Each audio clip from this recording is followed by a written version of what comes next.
Here with fifth-year co-head coach Hugh Hernessman. Coach, a big week, obviously 3 matches. The first one being the most important right now. You head across state lines, play Stephen F. Austin, a team that is undefeated in conference right now. Talk a little bit about that match and what it's going to take to be successful there.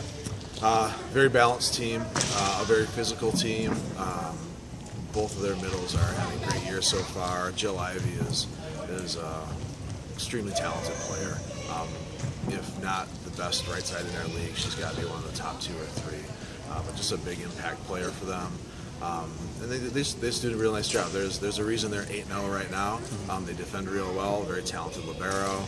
So it'll present some obvious issues with just the balance that they have. But we've got for everybody we play with, there's always an answer to something. So that's for us to kind of figure out in scouting ahead of time, and we think we have some things that might work. But a lot of times you get to these matches and you have to adjust a lot of what you're doing.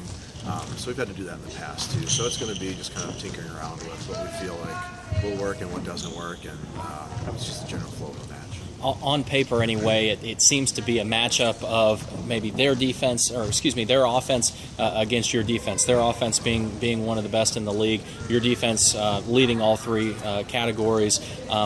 What is it about their offense that you think will present challenges, and how do you go about maybe countering some of those? There are a lot of options. Setter does a real good job. I think Paige does a real good job of moving the ball around and finding the right players in the right situations, and they control the ball well. For as good as their offense is, their defense is pretty darn good too. So what that does is they stay in system a lot, serve, receive, first ball, and then in transition too. They get a lot of productive digs that they're able to run their middles and find those middles. So they're I think probably the biggest thing for them is they're just very, very balanced. And then I think when you've got a real strong presence on the right side of the court like Jill is over there, I think it really opens up a lot of things for other players as well. We see that when we have Mackenzie, when she's playing really well, it opens up things for other players, and the same thing happens for them too. We've talked about the difficulty of playing on the road in the Southland Conference, but if you're going to go on the road, it's always nice to do it coming off a couple wins. Looking back, you've had a couple days now to kind of look back at your recent matches. What was working for you, and what are you hoping to continue to carry from those matches here on the road? Each match is a little bit different. On Saturday it was all about our middles and our rights were very, very productive. And our outsides controlled the ball and they defended really well. But then, on Thursday it's a different cast of characters, and kind of the joke is, I was talking to David Badrich at Central Arkansas. I said I might settle on a final lineup by the end of October. So I think that for us, I think what's encouraging is that our middle attack is starting to come around pretty well, and I think we had a real good match on Saturday in that regard.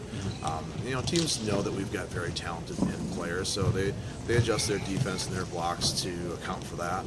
So when we can loosen them up with a strong middle attack like we did on Saturday, I think that provides the balance that you get from a team like SFA that will hopefully present some problems for them. And I'm sure you haven't had an opportunity to look forward yet to the 2 matches that you have beyond Stephen F. Austin. But just from a coach's standpoint, how are you approaching this week with 3 matches in the course of really a handful of days there? It's difficult because you've got to prepare for a different team every time. What we really have to draw upon is our experience with similar types of teams and similar types of offenses and similar types of strengths. So when we go into the match on Thursday against Lamar, we can say, hey, remember when we played so-and-so, whether it's Auburn or Mizzou or whoever that might be, we say, in this rotation or in this we kind of did this. We can draw upon that, and we've rehearsed it already. We've played against that, so it's not a perfect science, but we do have a lot of experience against, different types of offenses, different types of players. I think that we can draw upon. It allows us to make a quicker adjustment and quicker preparation in such a short week. Well, Coach, best of luck this week, and we'll be talking to you here soon. All right, thanks.